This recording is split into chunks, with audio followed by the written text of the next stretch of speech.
Budget বাড়ানোর চাইতে আমাদের দক্ষতা বাড়ানো দরকার, আমাদের ট্রেনিং বাড়ানো দরকার। আর অস্ত্রশস্ত্র তৈরির ব্যাপারটাতে জেনারেশন এত দ্রুত বদলায়। আরবরা কেন ইসরায়েলের বিরুদ্ধে যুদ্ধ করে পারলো না, এতগুলি যুদ্ধের কারণ হচ্ছে সব পুরান অস্ত্র কেনে। তো আমাদের একটা সুবিধা হয়েছে, আমরা আগে অস্ত্র কিনি নাই, এখন পুরান অস্ত্র কেনার ভয় আমাদের কমে গেছে।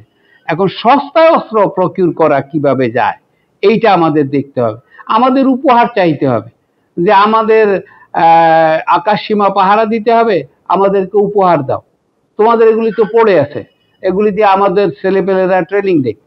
তাহলে দেখা যাবে 5th জেনারেশন দিয়ে যদি আমরা ট্রেনিং দিতে পারি, পরবর্তী সময়ে 6ষ্ঠ জেনারেশন। আমাদের তো ডিটারেন্ট তো কিছু থাকতে হবে।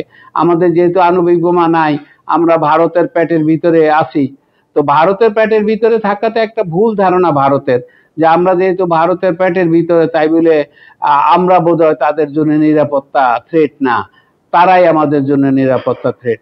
কিন্তু আমি ব্যক্তিগতভাবে মনে করি উল্টা, যে আমি যদি আপনার পেটের ভিতর থাকি, আপনার পেট তো আমি ফুটা করে দিতে পারি যে কোনো সময়, কাজে আপনি আমাকে হজম করে ফেলতে পারবেন।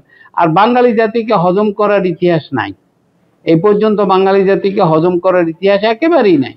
তো কাজেই এমনকি মুসলিম রাজা বাদশাহরা ইস্তাম্বুল থেকে দিল্লি থেকে বাঙালিদেরকে কখনো হজম করতে আসতো না, যার জন্য সিরাজউদ্দৌলারা এখানে এসেছিল। কাজেই ওই দিক থেকে আমরা অত খারাপ অবস্থাতে নাই। তবে আমাদের দেশের সকল মানুষকে সামরিক ট্রেনিং দিতে হবে, সকল স্কুল কলেজ মাদ্রাসা সকল ছাত্রছাত্রীদেরকে সামরিক ট্রেনিং দিতে হবে, তাদেরকে উপযুক্ত শারীরিক মানসিক দক্ষতা নিয়ে বৃদ্ধি হতে সাহায্য করতে হবে। সকল নাগরিককে সামরিক প্রশিক্ষণের বিষয়টা আমাদের জন্য কতটা উপকারী? এইটা উপকারী শুধু দেশের স্বাস্থ্য ভালো করার জন্য না, মানসিক স্বাস্থ্য শারীরিক স্বাস্থ্য ভালো করা, অন্যদিকে খুব অল্প সময়ে কিছু পয়সা উপার্জনের কর। সামরিক এটা কিন্তু বিনা পয়সায় না।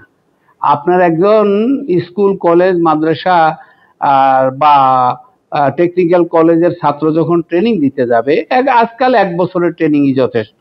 এই 1 বছরের কিন্তু তার খাওয়া দাওয়া সরকার বহন করবে, তাকে ট্রেনিং সরকার দেবে, তাকে প্রযুক্তি শিক্ষা সরকার দেবে, সে সেখানে ফিজিক্স শিখবে, সে সেখানে ম্যাথ শিখবে, সে সেখানে জিওপলিটিক্যাল পলিটিক্স শিখবে।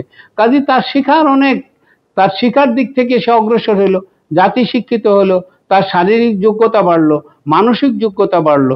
কাজে এখানে আমাদের লসের কিছু নাই। আর তাদের পেছনে যে বাজেটটা যাবে, সেটা শিক্ষা বাজেটে যে দুর্নীতি হচ্ছে, স্বাস্থ্য বাজেটে যে দুর্নীতি হচ্ছে, সেই টাকাটা টেনে এনে এখানে ব্যবহার করলেই হয়ে যাবে।